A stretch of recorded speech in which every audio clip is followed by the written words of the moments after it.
Spoke a bit too soon last week when I said I was going to stop listening to weebs. Obviously, if I was, say, sitting next to a weeb on a long plane flight and happened to let slip that I used to watch Pokemon as a kid, then I'd have no choice but to listen to a weeb continuously for the next 4 or 5 hours. And it's because I listened to some weebs this week that I had to go on 13 Sentinels Aegis Rim.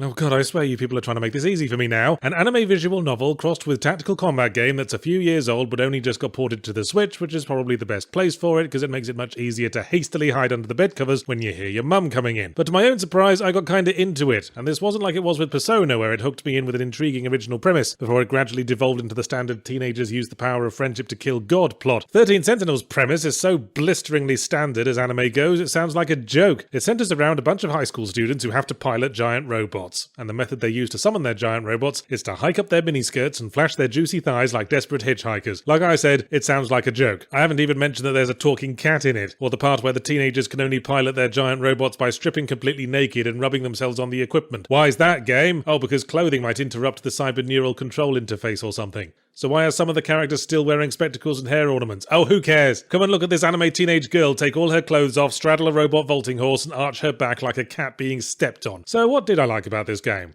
Oh, don't worry, Yardsie, I've made that perfectly clear. Shut up, you! Trust me, this isn't my sort of porn. And even if it was, there are plenty of places I could go to get it that wouldn't be so infuriatingly coy with the camera angles. My interest was fueled on 3 fronts. First, the high school visual novel part existing alongside giant robot battles triggered the same thing Persona did, my enjoyment of normal life juxtaposed against the bizarre as a theme. Second, this is one of the more unique ways I've ever seen a video game story being brought across. Third, the story in question is completely fucking balmy. I mean, we start with a nice straightforward opening premise of 13 high school kids who have to pilot giant robots to fight an alien invasion, and within a few hours it's turned out some of them are time travelers from the future, and some of them are time travelers from the past, and some of them are secretly robots, and one of them secretly a man. That's not even getting into the talking cat. Also, you're shown all of the events of the plot essentially in random order, which brings us back to the unique way the story is brought across. How it works is, at first you go through some quick prologue chapters and introductory battles that introduces to all 13 main characters and tutorializes the basics of the combat, and then once that's over with, the game essentially does a great big vomit in your face. Bleh. Here's all the character plot lines. Bleh. Here's all the combat missions. Bleh. Here's the archive library that serves as the corkboard and ball of red string you're gonna need to figure out this load of old bollocks. Away you go. What, so it's on me to decide what order to do everything in? I can't handle that responsibility. I went to an improvised jazz club once and woke up in an alleyway with the neck of a double bass stuck up my arse. But I randomly picked a character and the next chapter of their story proceeded to heap another dollop of confused testicles onto my already fully loaded plate. The story chapters consist of a fairly typical visual novel experience, wandering around a paper puppet theatre, clicking on stuff until either the dialogue starts repeating itself or we trigger the next plot flag, and generally that flag can be relied upon to make something completely balmy happen, which is part of what kept me interested, because somehow it was always something new and balmier. Oh, I suppose I better deliver these papers to the staff room. Tum-de-tum. Oh no, I'm about to be squashed by a giant robot containing my future self with unfeasibly large breasts. Cliffhanger fade to black. But then if we click on that character again, we're back in the staff room, and they're thinking, boy, it sure was hard getting away from my big titty adult self. Anyway, about those papers. And now we have to find the other plot flag that can also be triggered in this room. Oh, turns out I can go to the vending machines now, where an assassin from another dimension holds me hostage with a phaser gun. Perhaps this is my opportunity to confess my undying love for him. In time, I found there is sort of a linear order to things. Some chapters don't unlock till you do certain other chapters, or complete the combat missions up to a certain point, or stick a banana in your ear and dropkick a lesbian. And just for fun, I decided to see how far I could get in the story before I had no choice but to do a combat mission. And I meant just for fun, quite literally, because the combat missions are absolutely no fun. They consist of staring at a radar screen where some glowing dots represent our squad of miniskirt wearing giant robots, and then some more glowing dots appear representing the baddies. We tell whoever's nearest to fire some ballistic glowing dots, and then the evil glowing dots disappear. Phew, that sure was an epic apocalyptic conflict that we just implied happened. Anyway, fuck off back to the mission prep screen and spend 10 dull minutes choosing your upgrades. Which is always a struggle because I can only decide what to upgrade by knowing what my shortcomings are, and I don't seem to have any. Baddies show up, I react, the baddies go away. I was 5-star S-ranking every mission on my first go with no effort. Any amount of upgrading feels like mounting a nuclear reactor turbine to my bike to help me turn the handlebars, and this was on medium difficulty. Christ knows what easy is like. I imagine you could accidentally 5-star S-rank easy mode by knocking the controller on the floor while the system's turned off, but because I'd put off the combat missions for as long as I could, I found myself unable to continue the plot until I cleared about 12 of the fuckers in turn. It's a wrecking ball of tedium. You can shove it away as hard as you like, but it's going to swing back and deck you sooner or later. Christ knows I made an effort. Just a few more of these missions that are about as exciting as working a shift on a supermarket checkout that for some reason has 5 marginally different barcode scanners, I told myself, and we can get back to very willy-nilly looking up teenage girls' skirts, but I just couldn't do it. 8 missions in, I officially stopped caring about the future lady's unfeasibly large breasts and gave up to do something else. See, 13 Sentinels should have realised that the war in the future isn't the interesting part of Terminator 2. The interesting part is when the T-800 finally learns what it is to cry, and then goes fuzzy for a few seconds and turns into a shredded wheat advert from the 90s, although that might just have been in the version I taped.